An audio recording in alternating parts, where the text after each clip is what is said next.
बातमी येते। इंद्रायणी नदीवरील कुंडमळा पूल पडतानाचा फोटो आता समोर आलेला आहे। कुंडमळा पूल हा कोसळून ही दुर्घटना झालेली आहे आणि यावेळचा हा फोटो आता समोर आलेला आहे। काल ही दुर्घटना घडलेली होती आणि यामध्ये 4 जणांचा मृत्यू झालेला होता, तर 51 जणांना वाचवण्यात यश आलेलं होतं आणि या दुर्घटनेवेळचा हा फोटो आता समोर आलेला आहे। कुंडमळा हा पूल कोसळतानाचा हा फोटो आहे। काल ही दुर्घटना घडलेली होती आणि यामध्ये 4 जणांचा मृत्यू झालेला होता आणि 51 जणांना वाचवण्यामध्ये यश आलेलं होतं।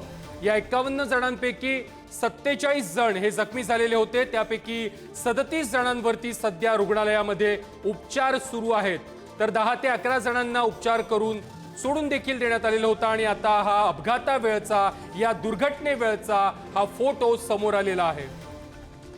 या संदर्भात अधिक माहिती देत आहेत आमचे प्रतिनिधी ज्ञानेश्वर चौतमल। ज्ञानेश्वर, या दुर्घटनेवेळचा हा फोटो समोर आलेला आहे आणि या पुलावरती मोठ्या संख्येनं हे पर्यटक, या ठिकाणचे लोक असल्याचं पाहायला मिळत आहे।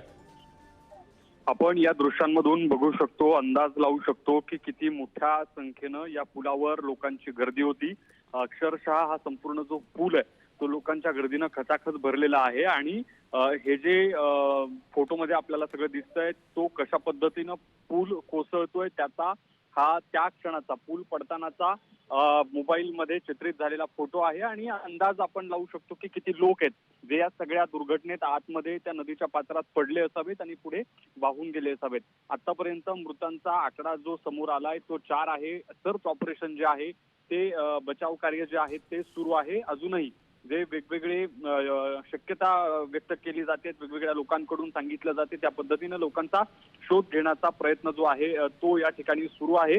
मात्र अजूनही त्यात फारसं यश येताना दिसत नाही। काही जखमींवरती रुग्णालयामध्ये उपचार सुरू आहेत। मात्र दुसरीकडे ही जी गर्दी आहे ती गर्दी मोठी दिसते आणि या मोठ्या गर्दीतले सगळेच लोक काय नेमक्या अवस्थेत असतील आणि अतिभार जो आहे तो झाल्यामुळे हा पूल पडला असेल का, अशी शंका जी आहे ती या निमित्तानं उपस्थित केली जाते आहे। कुंडमळा पूल जो कोसळला त्या पुलाची, ज्यावेळी हा पूल कोसळत होता त्यावेळीची ही सगळी दृश्य पुढारी न्यूजवरती आपण दाखवतो आहोत।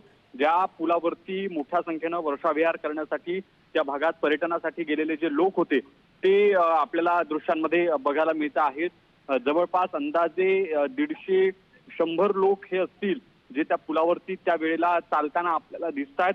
काही दुचाकी देखील या पुलावरती आपल्याला फोटोमध्ये दिसत आहेत, ज्या दुचाकी आपण पूल कोसळल्यानंतर नदीत अडकल्याचं देखील पाहिलं। काही लोक जी होती ती वाहून गेल्याचं देखील आपल्याला या सगळ्या घटनेनंतर लक्षात आलेलं होतं। मात्र आपण कल्पना करू शकतो की इतक्या लोकांची जी वर्दळ आहे, इतक्या मोठ्या संख्येनं लोक जे त्या पुलावरती, कुंडमळा पुलावरती आपल्याला दिसत आहेत, त्यानंतर कशा पद्धतीनं हा सगळा अपघात झाला तो आपण सगळ्यांनी पाहिला। मात्र अपघात होतानाचे त्या क्षणाचे जे दृश्य आहेत ती आपल्याला या ठिकाणी दिसत आहेत। हा पूल जो आहे तो कोसळला आणि त्यानंतर नदीपात्रातून जे खळखळणारं वाहणारं पाणी होतं त्या पाण्यासोबत काही वाहनं देखील वाहून गेली। पूल कोसळल्यानंतर जे पुलावरचे लोक होते ते देखील या पाण्यात पडले। काही जण या सगळ्या गर्दीमुळे चेंगरून त्यात त्यांचा पाण्यात बुडून मृत्यू देखील झाल्याचं आपण पाहिलं। मात्र अत्यंत भयानक आणि धक्कादायक अशा पद्धतीचा हा फोटो, ही घटना, या सगळ्या परिस्थितीत आपल्याला कल्पना करता येईल की जेव्हा हा पूल या लोकांच्या गर्दीनं खाली कोसळला, पडला, तेव्हा काय नेमकी त्या ठिकाणी सगळा जो गोंधळ आहे तो निर्माण झालेला असेल। कारण सगळे लोक जे आहेत ते भयभीत झाल्याचं दिसतंय, कारण पूल जो आहे तो अक्षरशः नदीत पडलेला होता, कोसळलेला होता आणि त्यानंतर लोकांमध्ये जे आहे ते एकदम भीतीचं वातावरण निर्माण झाल्याचं आपण सगळ्यांनी पाहिलं। आपण कल्पना देखील करू शकतो की काय तेव्हा लोकांच्या तिथे जी आपबीती असेल ती लोकांनी, जखमींनी काही मांडली देखील की अत्यंत धक्कादायक अशा पद्धतीचा हा अनुभव होता।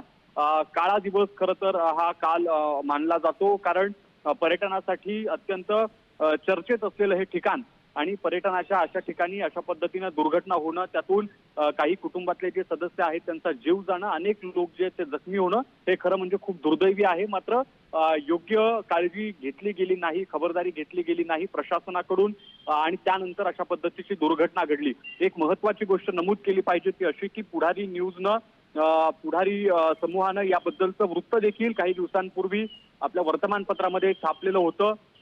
आपण या सगळ्या गंभीर सगळ्या इथल्या परिस्थितीची दखल घेतली होती मात्र प्रशासनाकडून याची दखल घेतली गेली नाही आणि ही दुर्घटना जी आहे ती या ठिकाणी घडलेली आहे.